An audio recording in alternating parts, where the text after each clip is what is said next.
Do you ever feel like you're taking 2 steps forward to try to get forward, but then all of a sudden it's like you take 25 steps backwards?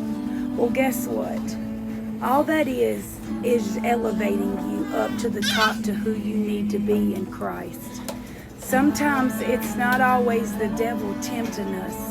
Sometimes it's God testing us, because you may be one of his chosen people, and you better believe he is chosen. He gives his toughest battles to his strongest soldiers.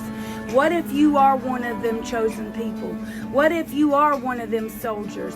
What if you are one of the ones that was called to be sanctified and to be glorified and to spread the gospel of God? Because that's what he called us all to do, was to serve Christ, fellowship with others, and bring people out of darkness into light. He only was here for 33 years on this earth walking.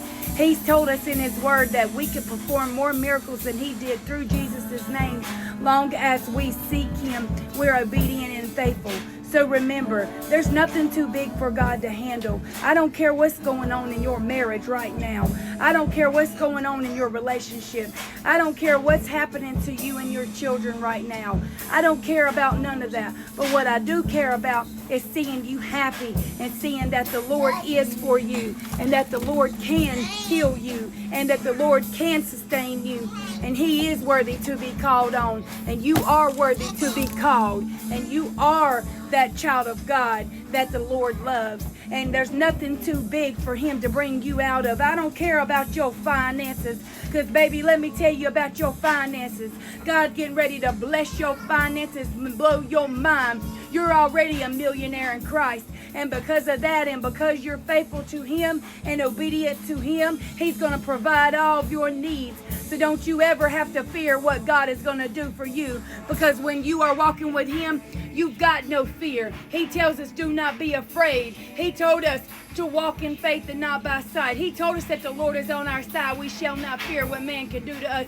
He told us we can do all things to Christ who strengthens us. He told us in John 10:10 that the devil's only here to kill, steal, and destroy. And that sucker can't go to God no more, but you can. That's why he's attacking you so bad, because you're so anointed. You got a light beaming straight from heaven on you, and the devil can't stand it. So the devil's trying to take you down with him in his playground, because when God comes back, he's going to be bound for 1,000 years in hell. And you're going to be up there within God in the kingdom in paradise. And he doesn't want you to. So he's trying to throw everything at you to keep you separated from God. He wants you to be on drugs. He wants you to be killers. He wants you to be stealers. He wants you to be all these things that God does not want you to be. But you stand firm in your faith and you be obedient. I used to be a drug addict. I used to be a nobody. I used to be at the bottom, in the bottom of the pits, bottom of the barrel, until one day God saw me and he picked me up. And from that moment when I pulled my back up straight, I never looked back since. And God will do the same thing in your life. Don't you ever doubt him, because God is here and God does love you, and you are amazing, and you are going to succeed, and you are going to get through this. God bless you.